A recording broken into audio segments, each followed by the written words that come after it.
El-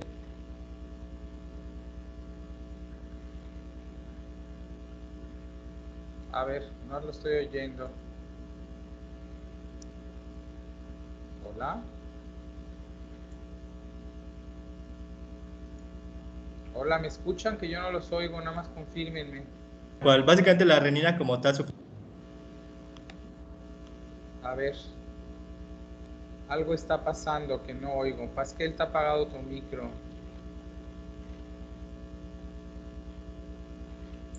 Yo tampoco oigo a Itan, sí lo oigo a usted, pero a Itan no lo oigo. Sí, no, acaba. ¿Se me escucha? Ahora sí. ¿Se me escucha? Ahora sí. Ah, bueno, ya está. ¿En dónde me quedé? En la Antes de que se me renina, cortara. en el aparato yuxtaglomerular reacciona a la hipoperfusión. Y entonces ahí. Ok. Bueno, las células yuxtaglomerulares van a liberar la renina por este estado de hipoperfusión. Se va a juntar con el angiotensinógeno que se encuentra principalmente en el hígado, me va a formar angiotensina 1. Entonces luego se pasa a los pulmones, donde está la enzima convertida en angiotensina, me la va a terminar en angiotensina 2. Entonces la angiotensina 2 es la que pues, me hace, yo diría que sería como la principal como tal, porque tiene un montón de acciones, que es lo que vamos a ver, si no me equivoco, hoy en lo de crisis hipertensiva. Pero como tal, la angiotensina pues tiene una acción vasoconstrictora general en el cuerpo y además se encarga de retener el agua por pues, este estado de hipoperfusión. Como está evitando que hay poco, pues va a evitar que salga el sodio como tal, porque pues no está pasando mucho. Entonces va a Pero retener no el lo hace sodio. sola, lo hace estimulando a la aldosterona, ¿no es cierto? Uh-huh. Y sí, y también la misma angiotensina 2 me lleva a la producción de aldosterona, la cual también me ayuda a aumentar la reabsorción de sodio. Y pues entre Porque estas reduce de cosas, agua, lo cual incrementa la volemia y entonces mejora la perfusión renal. Y una vez que mejoras la perfusión renal, se cesa el estímulo que media la síntesis de renina y entonces se detiene porque es una retroalimentación negativa, ¿no?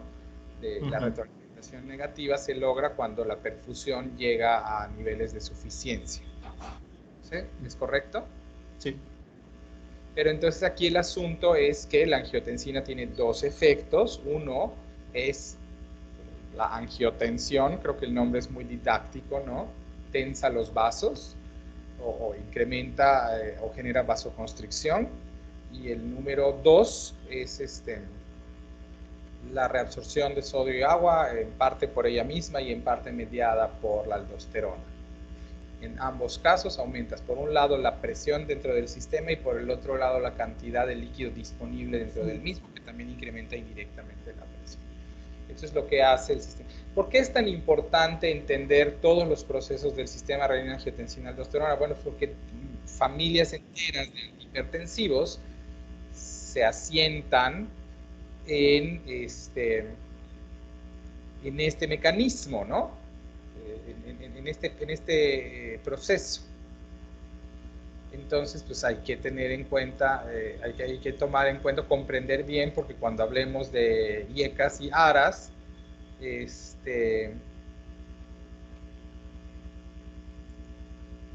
aguántame tantito.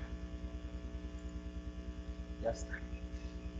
Cuando hablemos de IECAS y ARAS, bueno, no lo vamos a hablar nosotros, pero cuando vean en clases inhibidores de enzima de convertidora de angiotensina y ARA2, pues ahí es donde actúan y son esencialmente los antihipertensivos de primera línea, ¿no? Para la mayoría de los pacientes, entre otras cosas porque tiene relativamente pocos efectos secundarios e incluso al impedir o reducir el tono vascular también tienen efectos protectores contra la remodelación cardíaca y por eso se utilizan a dosis bajas en otras circunstancias, ¿no? Y al modular la presión con la que llega el flujo sanguíneo al riñón también tienen efectos protectores sobre el deterioro de la función renal. Entonces tienen muchos usos y tienen pocos efectos secundarios porque podríamos utilizar a los beta bloqueadores pero los beta bloqueadores que son antihipertensivos tienen también el efecto de beta bloquear y por lo tanto afectar la conducción cardíaca y el cronotropismo.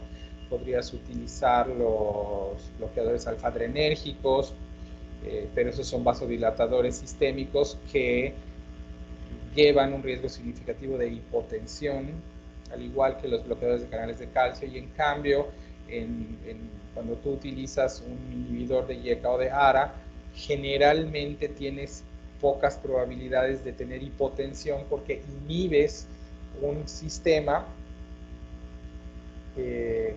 pero no causas una vasodilatación forzada, ¿no? Entonces, pues bueno, lo único que queda en la reflexión es si uno revisa, me dicen que no han visto antihipertensivos, pero si uno revisa la lista de los antihipertensivos fuera de los diuréticos, a pesar de que cuando estamos estudiando la fisiopatología de la hipertensión vemos que casi todo se asienta en el riñón de una u otra manera y en la retención de sodio y agua, y en cómo esto afecta la perfusión renal y en cómo desde el riñón se están generando los problemas, llama la atención que la mayoría de los medicamentos antihipertensivos o de la terapia antihipertensiva se asiente en vasodilatación y no tanto en modular de otra manera la excreción de sodio y agua, que es donde parece asentarse la mayoría de la fisiopatología de la hipertensión.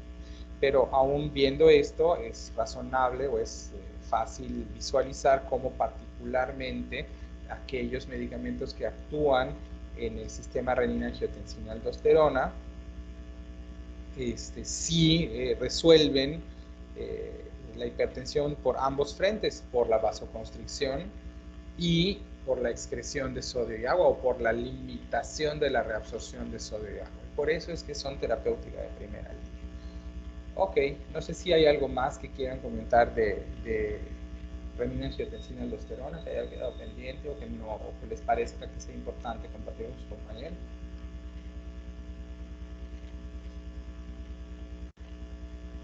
5, 4, 3, 2, ¿no? Entonces pasamos a emergencia hipertensiva, urgencia y emergencia hipertensiva.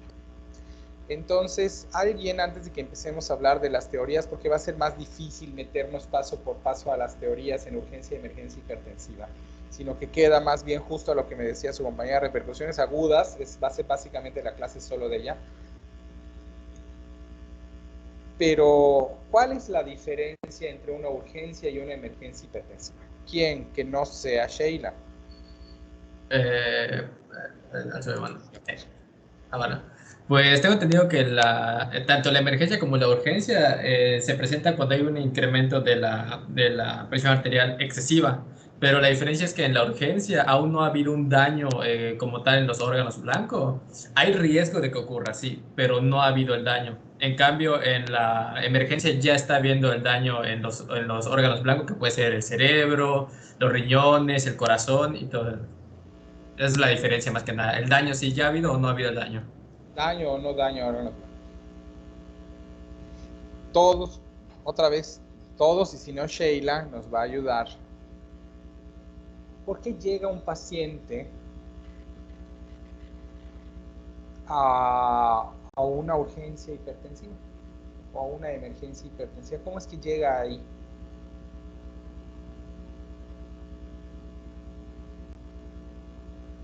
Es algo que tenga que ver con la natriuresis, es algo que tiene que ver con la autorregulación renal, está mediado en el aparato yuxtaglomerular, tiene que ver con la hormona antidiurética, tiene que ver con el sodio, toda la fisiología que estudiamos de la hipertensión como entidad. ¿Hay alguna manera que podamos aterrizarlo específicamente en la urgencia-emergencia o no? O simplemente es hipertensión y punto. Estamos hablando más bien de un grado de hipertensión y no de un mecanismo diferente. Esa sería mi pregunta.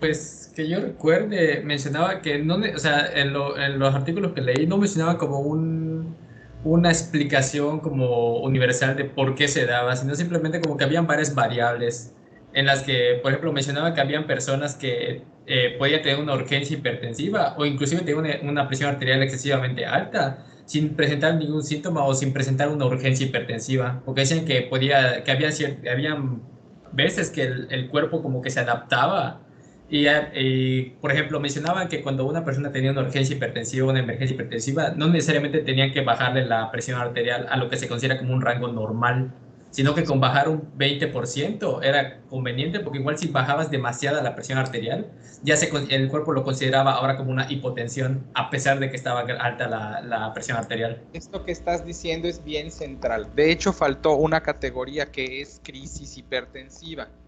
Está la TA normal, está la crisis hipertensiva, está la urgencia hipertensiva con el paciente sintomático pero sin daño a órgano blanco, cefalea, no lo sé. Y está el paciente que ya tiene daño a órgano blanco porque tiene isquemia, no sé, dolor precordial en el contexto de isquemia, infarto, porque tiene una hemorragia cerebral, porque tiene deterioro neurológico,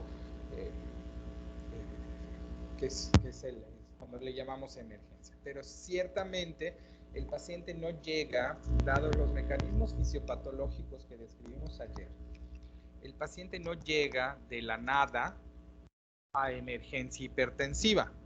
No fisiológicamente o fisiopatológicamente, tendrías que, no sé, se tomó 5 Red Bulls con café y entonces tiene el efecto farmacológico de la sobredosis de cafeína que tiene como efecto agregado incrementar la tensión arterial.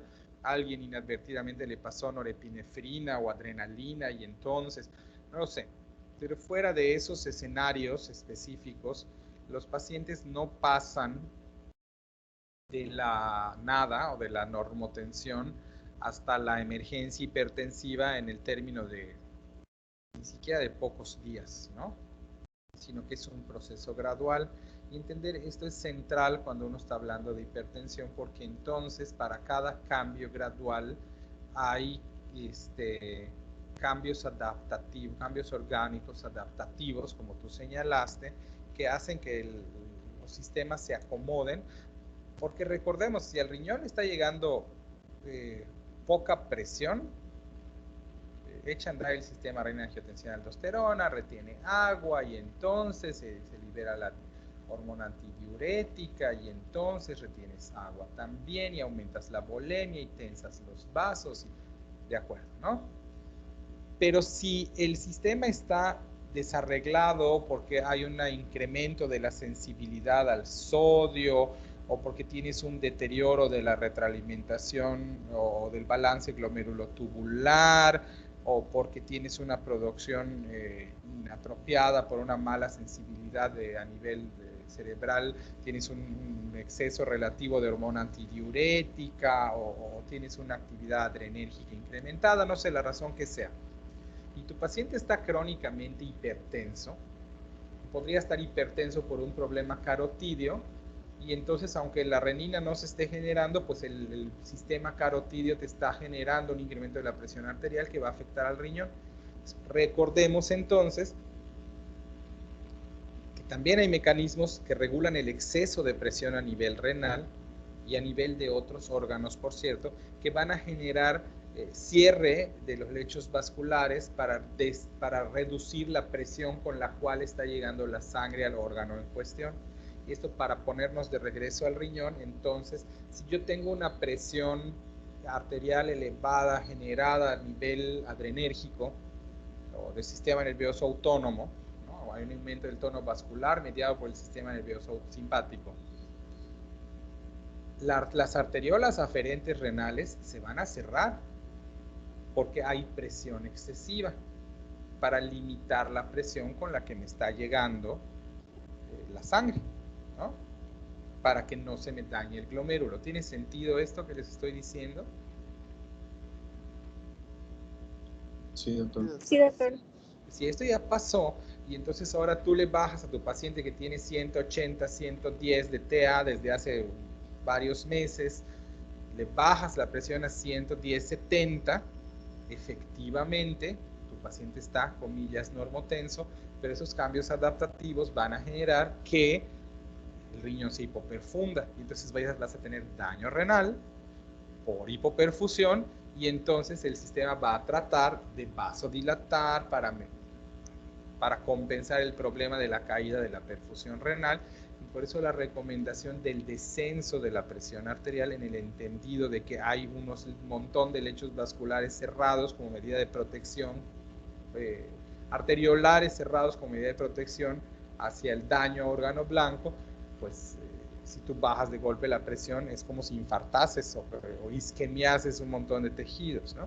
Y es cierto, entonces, esto que dice Fabricio de cuando uno tiene un paciente con hipertensión significativa, el descenso de la presión arterial no se hace hasta las cifras normales lo más rápido posible, sino que se tiene que hacer en forma gradual, no más allá de 20 milímetros de mercurio en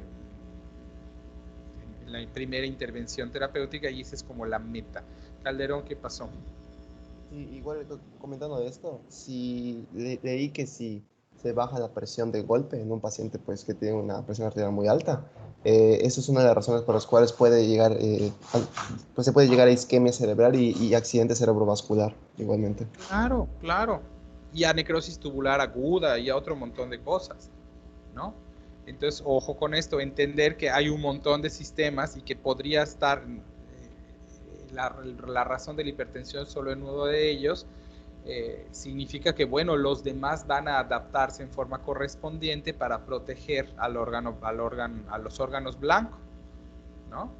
Porque si yo dejo que, finalmente la sangre, y esto lo vimos, creo que cuando hablamos de flujo sanguíneo en la semana 2, acuérdense que la sangre no llega a mi retina o a mi cerebro con presión de 120-80, que conforme nosotros vamos avanzando en el lecho vascular es cada vez más estrecho, y entonces la sangre aquí en la aorta fluye así como con los impulsos del latido cardíaco, pero cuando tú empiezas a bifurcar los vasos a esta presión y a disminuir el diámetro, el calibre vascular, esta sangre fluye más despacio y fluye más en forma continua que por pulsos, y la presión que se alcanza a nivel arteriolar ya no es de 120-80, sino que es bastante más baja.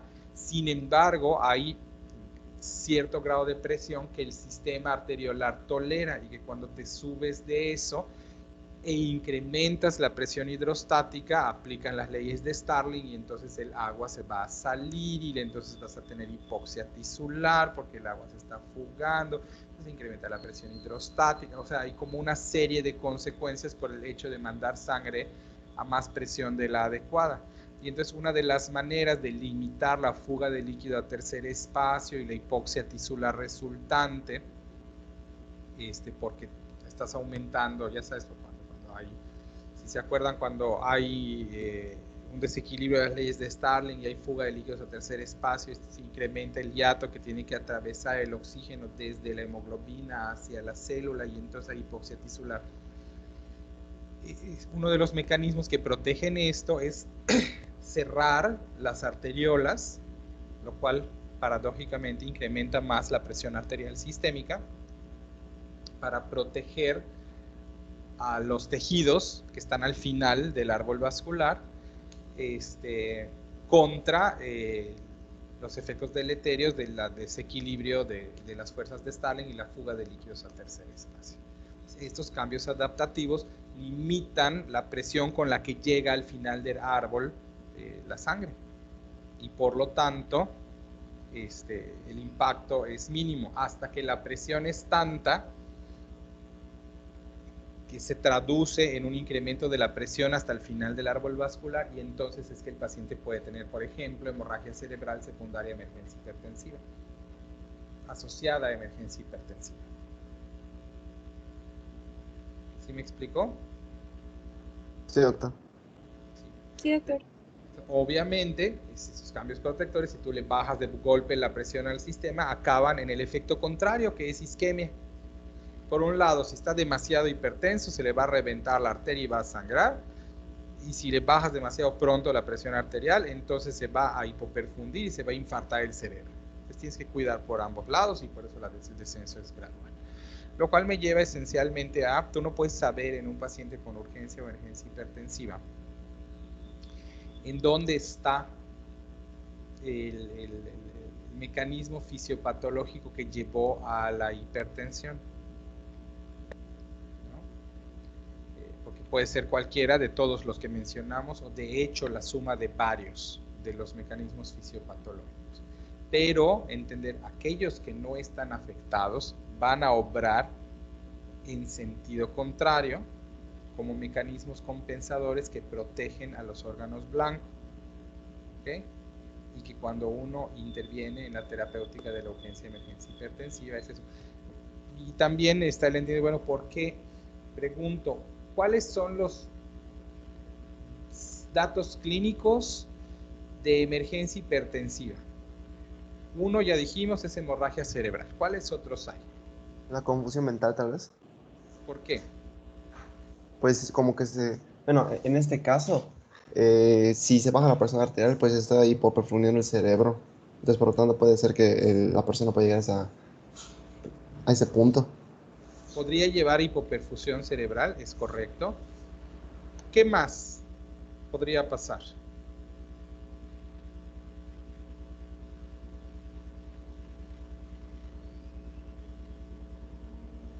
A nivel cardíaco, ¿qué datos tenemos en órgano blanco?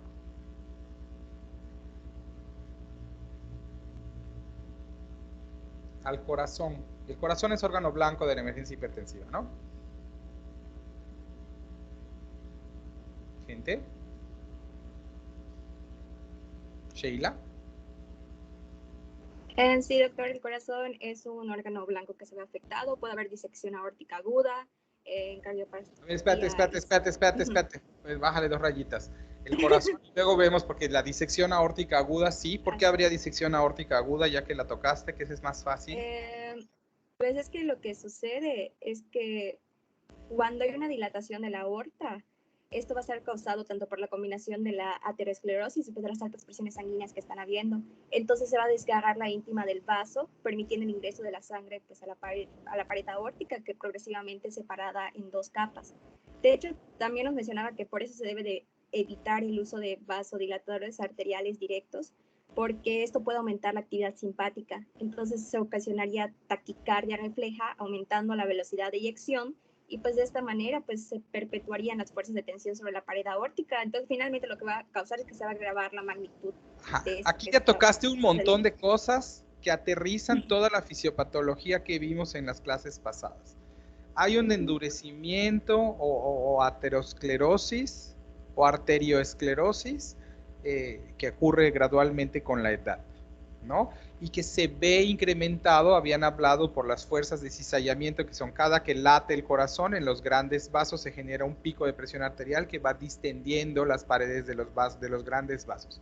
Esa distensión continua de las paredes de los grandes vasos a una tensión más allá de la deseable genera lesiones que generan procesos de reparación que generan esclerosis o endurecimiento de la pared arterial, y por cierto también podrían generar depósito de placa, la misma placa que vimos en el miocardio, la misma placa que puede ocurrir en otras partes de los vasos, ¿no? Cierto el caso, se vuelve rígida la pared de los vasos, lo cual por otra parte explica fenómenos como por ejemplo la hipertensión sistólica aislada, ¿no? Si los vasos se vuelven más duros, entonces pierden su compliancia, y entonces con el mismo impulso del corazón la presión sube más porque no puede compensar la presión estirando sus paredes. ¿Vamos claros hasta allá? Entonces, ¿estamos claros? Sheila. Sí, doctor, sí. Sí, bueno, alguien me tiene que decir que me están oyendo, porque si no yo no sé, y que estamos claros. Entonces, vamos claros. Entonces, cuando tú tienes un incremento en un vaso, sobre todo, por eso es un problema del paciente de mayor edad, sobre todo en un paciente con vasos ya rígidos o con lesiones del endotelio, si tú tienes una presión que en vez de ser 120/80 es 210/130, esto estira con más fuerza la pared hasta que, coloquialmente, hasta que se revienta el tubo, que no es un evento así de explotó y ya, sino que es un evento gradual en donde primero se lesiona la íntima y entonces se empieza a disecar. Eso se llama disección aórtica. Se empieza la lesión de la íntima del endotelio de la arteria, habitualmente de la aorta descendente, genera una lesión que luego se va abriendo, disecando, hasta que acaba por romper las paredes vasculares. Y ciertamente, si yo bajo la frecuencia, la tensión arterial con el fármaco incorrecto, podría tener como respuesta un incremento de la frecuencia cardíaca, y el incremento de la frecuencia cardíaca incrementa el número de veces que se estira esta pared que ya se está disecando, lo cual incrementa el riesgo de que una disección aórtica que está en proceso acabe por tener ruptura. Es bonito, disección aórtica como ejemplo, ¿no? También puede tener isquemia, infarto. ¿Por qué?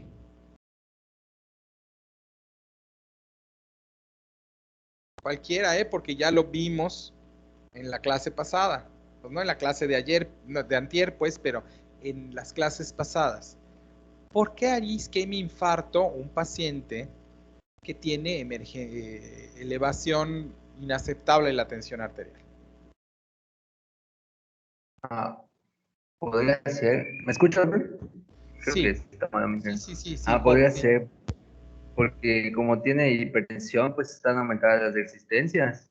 Entonces el corazón necesita bombear más sangre. Como necesita bombear más sangre, necesita latir más veces. Entonces... bueno, sí. No necesariamente más veces, pero... A ver, síguele, a ver si llegas. Entonces se bloquean el flujo sanguíneo de las coronarias, porque ese se rellena durante la diástole. Hay algo que no estás mencionando, tienes razón, pero hay algo que no estás poniendo para que para todos sea claro, pero tienes razón.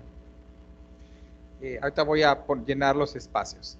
Hay dos razones, una, y las podemos razonar todos en conjunto. Una es, efectivamente, si yo estoy batallando contra una mayor resistencia vascular, porque el tono vascular está incrementado, sea por hipervolemia, o sea por contracción vascular, o sea por alguna suma de las dos. Entonces, el corazón, que tiene que batallar contra una resistencia vascular mayor, va a requerir mayor fuerza de contracción, lo cual le va a incrementar las demandas de oxígeno. Y ese es un elemento central en el riesgo de isquemia. Voy a necesitar más oxígeno, ¿no? Y mientras más alto el requerimiento de oxígeno, pues más riesgo de que no me alcance. Por otra parte, que también lo dijiste, el corazón se llena en diástole. No, el corazón se llena en diástole, perdón. La perfusión miocárdica ocurre en diástole. Entonces, ¿qué pasa con la diástole? Con los volúmenes y las presiones en el paciente que está gravemente hipertenso. Sería disminuida la diástole, ¿no? No, la diástole se disminuye si incrementa la frecuencia cardíaca. Pero aquí no estamos hablando de taquicardia, estamos hablando de hipertensión. O no sé a qué te refieres con esta disminuida la diástole. A ver, explícalo, porque a lo mejor sí tienes razón. Vamos a ver. O sea, básicamente que pues el tiempo de llenado ventricular pues estaría disminuido. Estás equivocado, no es el tiempo. ¿No será que porque como está hipertrofiado el ventrículo, pues hay menos espacio para llenarse y por ende No es hemos menos llegado a el tiempo? hipertrofia ventricular. Es una de las clases posteriores. No hemos llegado. Lo que pasa es que está en emergencia. Si además está hipertrófico, la cosa se pone más peligrosa. Tienes razón en ese sentido. Pero ¿qué pasa con los volúmenes? Si yo tengo que vaciar el corazón contra gran resistencia, ¿qué va a pasar? Va a disminuir el gasto cardíaco porque las resistencias están aumentadas, entonces eso va a hacer que quede pues volumen sistólico y pues más todo volumen telesistólico o protodiastólico, sí, que ya habíamos dicho que es el mismo, ¿no? Si yo tengo dificultad de resistencias periféricas incrementadas, tengo dificultad para vaciar el corazón. Si yo tengo dificultad para vaciar el corazón, sí, mi gasto cardíaco disminuye y entonces al final de la contracción todavía me queda bastante sangre, ¿no? Si hay bastante sangre en el corazón, en el ventrículo, cuando todavía se va a llenar, entonces, pues obviamente esta sangre residual o volumen telesistólico, comprime a las paredes del corazón y dificulta el flujo sanguíneo en la pared cardíaca durante la diástole porque ya está apretado desde dentro la pared del corazón. ¿Sí me explico? Ya está distendido. ¿Tiene sentido? Es lo que decía Sí, Dara. doctor. Ah, entonces, si yo ya tengo un corazón, un ventrículo bien lleno desde antes de que empiece la diástole, entonces la perfusión miocárdica va a estar comprometida.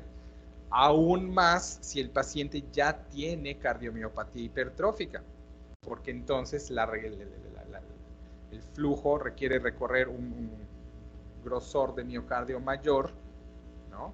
Y además la demanda de oxígeno es mayor y eso todavía te pone en peor riesgo. Entonces, el paciente se infarta o se puede infartar por hipertensión porque la emergencia hipertensiva incrementa la presión intraventricular y por lo tanto dificulta la perfusión de la pared del miocardio durante la diástole.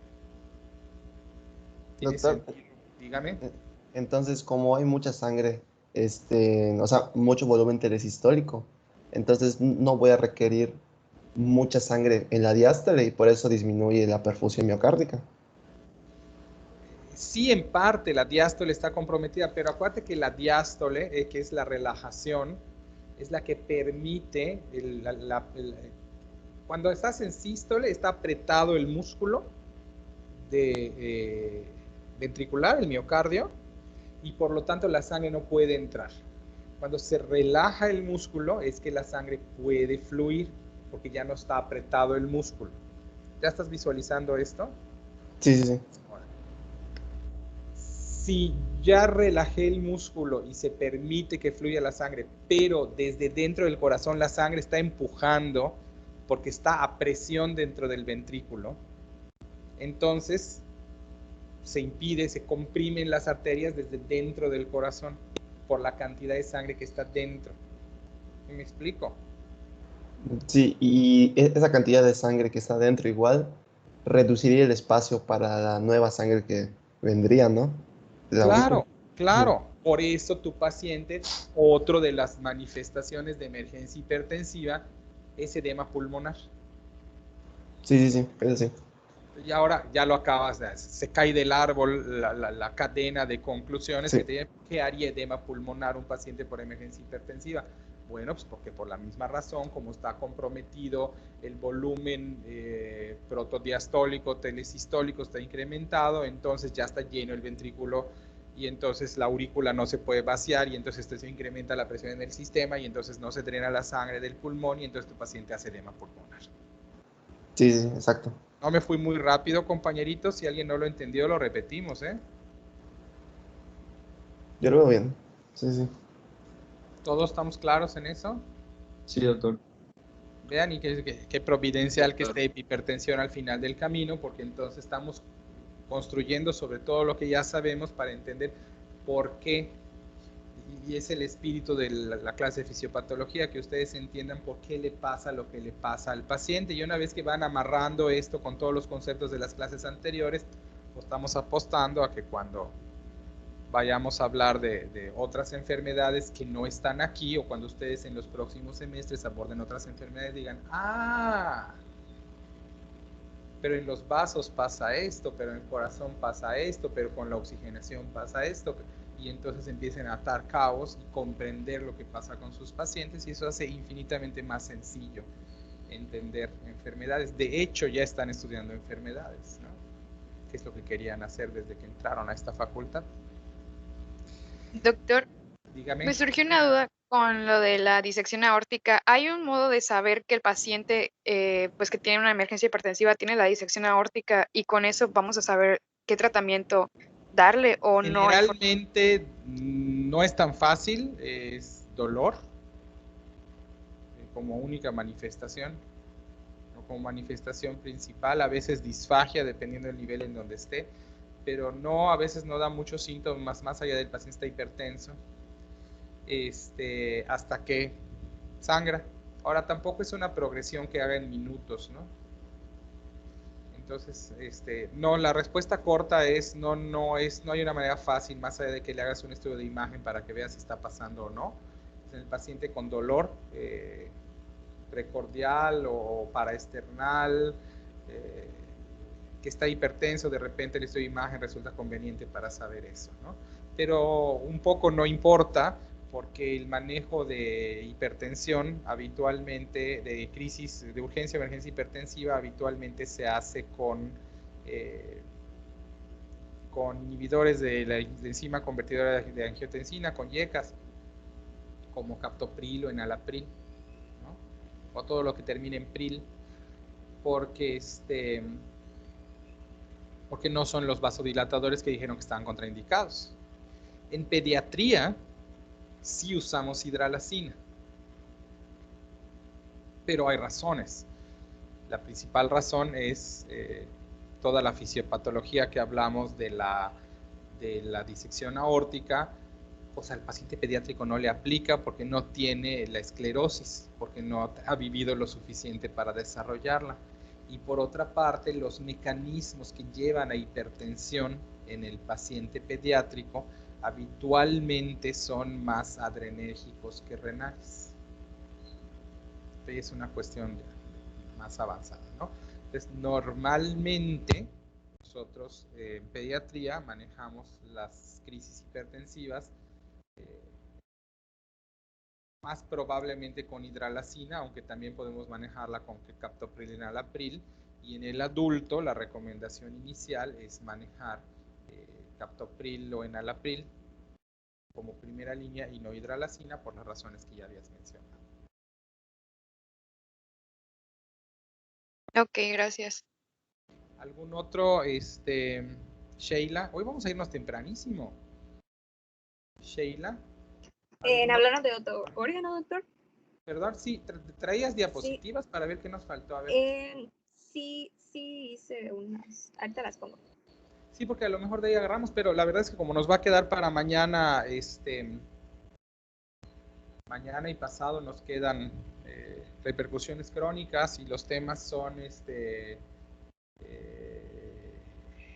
Ajá, pues es que más que nada era más o menos como, ay, creo que se quita. Hipertrofia de ventrículo izquierda. Es el tema de mañana, también se viene en corto, a menos que lo quieran ver desde hoy. Y entonces nos quedaríamos con hipertensión renovascular como último tema, que sí tiene una fisiopatología muy clara, pero que tampoco es tan difícil, así que podríamos disponer de un día adicional. ¿Cómo van con sus pósters, por cierto? Doctor, una pregunta, ¿los pósters se van a exponer el lunes con usted? No. Los pósters va a entrar un profesor que no soy yo ese día, el lunes a la hora habitual de la clase, y se los van a exponer a ese profesor, que va a ser el doctor Ábalos, que por cierto es nefrólogo. Entonces, pues al que le tocó nefropatía hipertensiva, pues que se persigne. Pero no, la evaluación de este póster la hace el doctor Ábalos, la que sigue la hace el otro y la que sigue la hace el otro, para que no haya sesgo de que ya los conozca uno. Pero a tu hora, el lunes los van a presentar. Entonces calculen que van a presentar, son 2 horas y son 5 pósters, pues calculen para presentar alrededor de 15 minutos. Es una infografía en donde tienen la como 5 diapositivas o 6, que más o menos ya las tienen ustedes hechas. De lo que ya está en el banco de diapositivas se puede extraer para utilizar algunas imágenes representativas que les permitan explicar qué pasa, por ejemplo, en la insuficiencia respiratoria por asma. Pero ya deben de estar bastante avanzados. Espero que ya estén avanzados en sus pósters, ¿no es así? ¿O los dejaron para el fin de semana? ¿Cómo van, Calderón? Ahí va, doctor, se está haciendo. Estamos investigando y así. Pero allá, vacaciones eran para eso, síndrome corazón roto, además te tocó un tema re bonito. Sí, la verdad sí está muy padre, sí está. Sí. Y se confunde mucho con infarto. Sí, claro, y es literal síndrome corazón roto, así le llaman. O sea, cuando sientes que te da una tristeza horrible, sientes que te rompieron el corazón, de eso les van a hablar el lunes. Que son temas así en flash, información flash, la fisiopatología que rescaten para explicar qué está pasando en esto en función de lo que ya aprendieron en las clases anteriores, cómo se llega ahí y qué va a pasar más adelante. Acuérdense, tanto cómo se llega ahí como las consecuencias inmediatas. Porque Takotsubo te puede llevar a insuficiencia cardíaca, ¿no es cierto? Sí, sí, sí. Bueno, entonces también lo tienen que ligar de alguna manera. Entonces ese es como el asunto, lo que se pretende que hagan. Y pues bueno, tenemos un acuerdo los profesores de que vamos a ser razonablemente benévolos en la evaluación porque ya nos los estamos rostizando con los pretests. Doctor, Dígame. ¿cuándo va a ser el primer examen? Único examen va a ser el julio, ¿no? ¿Quedamos? El 2 de julio, creo que es por ahí. Solo hay un examen.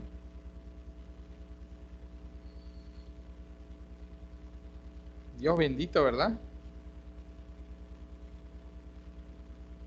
Sí, solo hay un examen. Es el único examen, los 3 pósters y los 14 exámenes pretest. Según yo es a finales de junio. Sí, Finales de junio. sí, por ahí. Va a ser o es el 2 de julio, o es el 30 de junio, por ahí va a estar. Por ahí va a estar el examen. Entonces, van a pasar, no se agobien. No viene matador. Disculpe, doctor. Diga.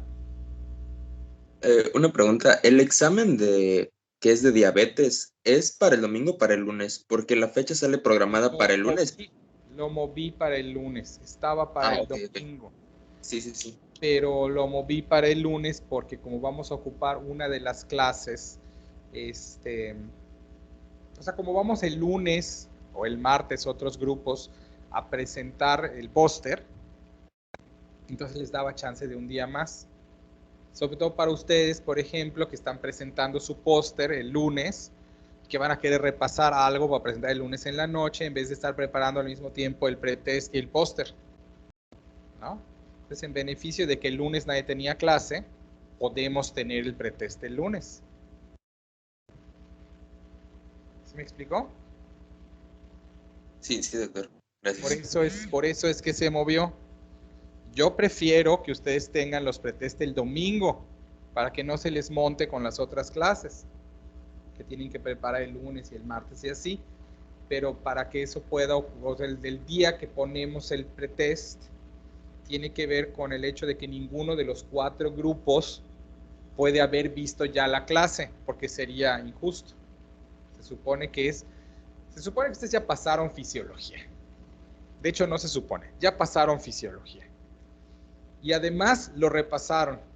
Por eso es que hacemos el pretest.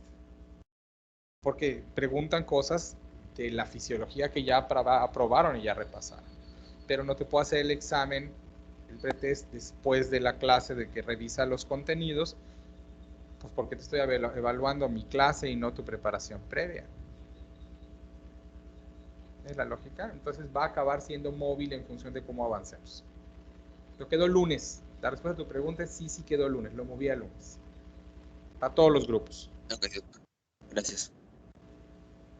Estaba domingo y quedó lunes. Bueno, dicho eso, entonces tenemos aquí, a ver, sistema nervioso, alteración del estado mental, déficit neurológico focal, vómito intratable. ¿Por qué vómito intratable?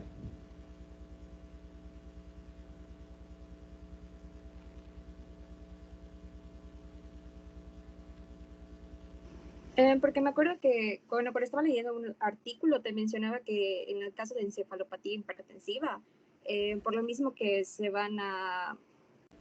cuando se supera el límite de autorregulación pues, del flujo sanguíneo cerebral, esto va a dar lugar, puede dar lugar a un edema, hemorragias, infartos. Entonces te decía que entre los síntomas encontrábamos cefalea intensa, náuseas, vómitos, confusiones y si se empeoraba, pues también podía caer la persona en coma. Entonces... Pero el vómito ocurre porque es una manifestación de hipertensión intracraneana. Entonces, las leyes de Starling que ustedes conocen, que por cierto, contribuyen a la isquemia cerebral, aplican también en el cerebro. Si yo incremento la presión en el sistema arterial, incremento la presión hidrostática del lado arteriolar, lo cual incrementa la salida del líquido al tercer espacio, incluso a nivel cerebral. El problema a nivel cerebral es que esto está rígido. Entonces, si yo incremento la cantidad de sangre que entra o el agua que se encuentra en el tercer espacio, yo incremento la cantidad de sangre que se encuentra en el tercer espacio porque hubo fuga de líquido del tercer espacio por la presión hidrostática, eso va a incrementar la presión dentro del cráneo, porque no es como que el cráneo se estire y compense el incremento de su contenido. ¿Sí me van siguiendo? ¿No? Sí, sí, sí. Globo se Sí, destiende doctor. a las paredes, le meto mucho aire y sube relativamente poco la presión. Pero por cada mililitro extra que yo meto al cerebro, la presión se incrementa porque no tiene para dónde liberar la presión. ¿Ok? Si yo tengo hipertensión y aplican las leyes de Starling y el agua se sale a tercer espacio, me genera edema cerebral y se incrementa la presión intracraneana, esto, por cierto, además viene un círculo vicioso aquí, esto va a incrementar la presión dentro del cráneo. Ahora, hay un concepto que todavía no hemos revisado, que es la presión de perfusión cerebral. La presión de perfusión cerebral, o sea, el cerebro se puede perfundir siempre y cuando la presión con la que llega la sangre sea mayor que la presión que hay dentro del cráneo, porque si yo incremento la presión intracraneana y supero la presión arterial, pues la sangre ya no puede entrar, porque para poder entrar requiere un gradiente de presión. ¿Vamos bien? ¿Tiene sentido? Sí, Cierto. doctor. Entonces la propia hipertensión arterial genera edema cerebral, el edema cerebral incrementa la presión intracraneana, el incremento de la presión intracraneana compromete la perfusión cerebral y una de las respuestas a la hipoperfusión cerebral es echar a andar los sistemas adrenérgicos que incrementan la presión para que se perfunda el cerebro. Paradójico, ¿no? Porque eso aumenta el edema, aumenta la presión intracraneana y entonces aquello es una bola de nieve, ¿no? Hasta que resuelves en ambos casos, pues, tanto el edema cerebral como la hipertensión, mejoras eso, regresas al equilibrio, a las leyes de Starling, esa agua regresa, se va al sistema venoso y entonces se perfunde el cerebro y la cuestión mejora. Y una de las manifestaciones clínicas clásicas de hipertensión intracraneana es vómito. Entonces, esa es la razón de que en esa lista tú estés viendo allá síntomas: alteración del estado de alerta, sí, por hipoperfusión cerebral, déficit neurológico, sí, o infarto, y vómito intratable, que habla de hipertensión intracraneana. Que resulta, por cierto, hasta cierto punto benéfico el vómito, porque el paciente vomita, hace Valsalva, y al hacer Valsalva incrementa la perfusión cerebral. Valsalva es aumento de la presión cavidades, lo cual aumenta la presión sanguínea. Entonces funciona. Y ustedes ven allá, el paciente que tiene daño a órgano blanco a nivel cerebral puede ser porque tenga un evento vascular cerebral isquémico, porque se cerraron mucho los vasos o porque se comprometió la perfusión por hipertensión intracraneana. Y entonces, si lo que tiene es un evento, y acuérdense que si se disminuye el flujo sanguíneo vascular, esto incrementa el riesgo de coagulación. Por lo tanto, podrías tener un evento que tenga, donde haya trombosis por disminución del flujo sanguíneo. Pero voy a regresarme un poquito. En el paciente que tiene hipertensión a nivel cerebral, ya como en cualquier otro vaso, podría haber, por las fuerzas estas de estiramiento, cizallamiento, podría haber lesión endotelial que genere trombosis, y entonces esto favorece la presentación de isquemia. Entonces, en un paciente que tiene hipertensión y que tiene un daño focal, hay que sospechar que este daño focal incluye una trombosis desencadenada porque hubo una lesión del endotelio capilar por el estiramiento de la pared que dio como resultado que se desencadene la cascada de la coagulación y se obstruye el flujo vascular. Por eso en su diagrama, si ustedes van siguiendo, del lado izquierdo extremo dice sistema nervioso central, déficit neurológico focal, en el renglón 2 donde está el cerebrito, abajo dice haga usted una tomografía o una resonancia magnética Y si encuentra usted ischemic stroke, que dice aquí a la izquierda, tenemos que averiguar si el paciente es candidato a trombólisis o no es candidato a trombólisis, porque asumimos como probabilidad, ante el hecho de que tiene un déficit neurológico focal, que lo que ocurrió es una obstrucción focal al flujo sanguíneo que se explica por el daño al endotelio que generó la activación de la cascada de la coagulación y un trombo. Entonces, si queremos recuperar esa zona de penumbra, cosa con la que ustedes ya están familiarizados, tenemos que hacer lisis del trombo para que se destape el flujo, para que se reperfunda ese cerebro, para ver si sana. ¿Ah, me entendieron?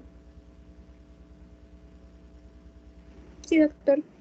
Y se prefiere ni cardipino ni modipino como vasodilatador porque son vasodilatadores que son particularmente activos a nivel cerebral. Y entonces mejoran de alguna manera la hipertensión y los efectos de hipertensión a nivel cerebral. Tienen una mejor actividad a nivel de vasos cerebrales. Por eso está aquí nicardipino, pero ese no está disponible en los hospitales públicos. Nosotros utilizamos nimodipino para esto, que ese sí está disponible y tiene también esa virtud.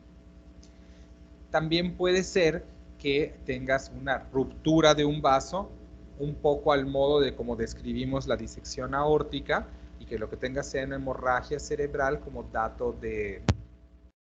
consecuencia de la hipertensión.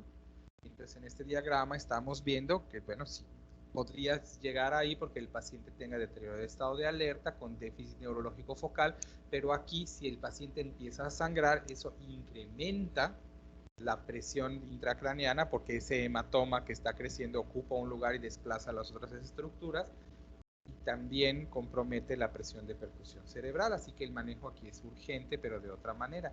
Entonces, dependiendo de dónde sangraste, el manejo va a ser diferente. Si el sangrado es en el parénquima cerebral y el vaso sigue roto, pues tú tienes que bajarle más la presión a este paciente, porque si no va a seguir sangrando y va a seguir apachurrando al cerebro. Y si uno ve las metas que nos puso su compañera aquí, la presión que tú quieres en un paciente con isquemia cerebral, con evento cerebral isquémico, es 185 máximo de sistólica. Pero en el paciente que tiene un EBC hemorrágico quiere 140, porque el problema es que el vaso ya está roto, ¿no? Y entonces el sangrado ocurre con cada pulsación. ¿Sí me van siguiendo aquí? Sí, doctor. Sin embargo, en hemorragia subaracnoidea, porque podría sangrar en el parénquima cerebral o podría sangrar en el espacio subaracnoideo. Cuando tú tienes hemorragia subaracnoidea, entonces vas a tener un sangrado que se va hacia el líquido cefalorraquídeo, produce irritación meningia, produce edema cerebral, compromete la perfusión cerebral, y las cifras son un poquitito más altas las que buscamos aquí. Pero eso ya es cuestión avanzada, saber dónde puede sangrar, ¿no? O podrías solo tener encefalopatía hipertensiva generalizada, porque hay una hipoperfusión moderada generalizada, que es la que genera datos habitualmente de alteración del estado mental, pero sin signos localizados o focales. Es decir, no es que dejó de mover un brazo, o dejó de hablar, o tiene parálisis facial, que son datos que te dicen hay un lugar, hay un foco de lesión, y es lo que se habla como déficit neurológico focal, sino que el paciente que tiene encefalopatía hipertensiva lo que tiene es un trastorno generalizado, pero que no focaliza o te da una manifestación localizada. ¿Estamos claros hasta acá? ¿Entendemos esta parte?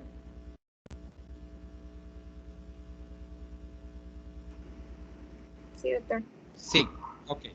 A nivel renal, ¿me pueden explicar a alguien por qué hay una disminución del gasto urinario?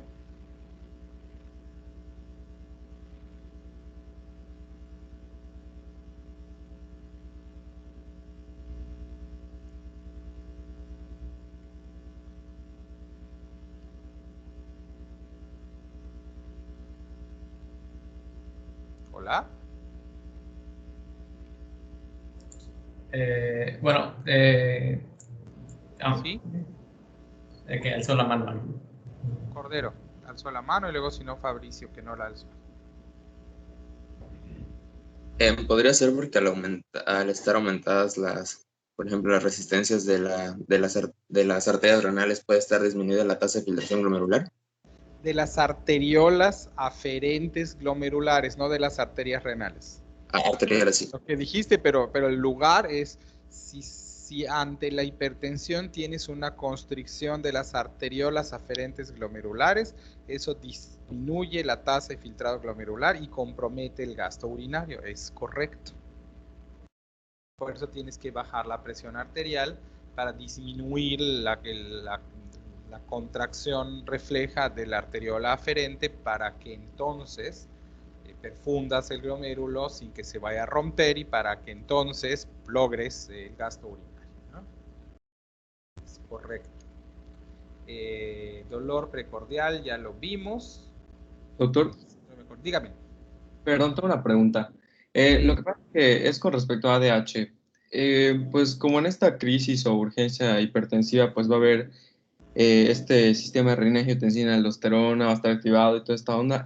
La misma angiotensina va a estimular a la secreción o liberación de ADH y pues la liberación de ADH va a causar la reabsorción de agua y eso va a hacer que el volumen de pues orina disminuya. O sea, digo, igual es lo que acaba de preguntarme. Es correcto, también depende de cómo llegaste. Acuérdate que tú puedes llegar a emergencia hipertensiva por razones de sistema renina-angiotensina aldosterona y podrías llegar a emergencia hipertensiva por razones meramente adrenérgicas.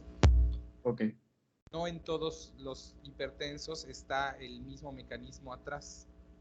Ok. Si te acuerdas cuando vimos reabsorción de sal, no sé si ya revisaron la sensibilidad, las hipertensiones sensibles a sodio, pues solo el 50% de los hipertensos son sensibles a sodio. La otra mitad no. Entonces no todos los mecanismos aplican en todos los pacientes, pero es cierto. Si tu problema está mediado por problemas de la aldosterona o de la hormona antidiurética o del sistema renina-angiotensina, podrías tener un compromiso del gasto urinario por razones hormonales. Tienes razón. Ok. Y entonces el diurético te va a ayudar, ¿no? Espironolactona. Es antagonista de los efectos de aldosterona. Ok. Síndrome coronario agudo, ya lo vimos. Síndrome insuficiencia cardíaca aguda. Ocurre, vamos a tener edema pulmonar, ya dijimos por qué hay edema pulmonar, pero podrías tener insuficiencia cardíaca aguda por disminución de la fuerza contráctil porque tienes hipoxia miocárdica, podrías tener insuficiencia cardíaca aguda porque como están incrementadas las resistencias vasculares, entonces el corazón no alcanza con su fuerza contráctil para lograr la eyección suficiente, ¿no? En todos los casos el manejo es bajar la frecuencia. Si vemos los síntomas que están en su cuadro, dolor precordial, ya dijimos por qué. Disnea, cuando hablamos del edema pulmonar secundario al problema del vaciado de la aurícula izquierda, pues ya sabemos por qué. Y para quien me preguntó del síntoma de disección aórtica, si ves aquí te ponen dolor de espalda, y entonces es cierto, la clínica puede ser dolor paraesternal o precordial o dolor de espalda, porque como la aorta es posterior, entonces se puede palpar ahí.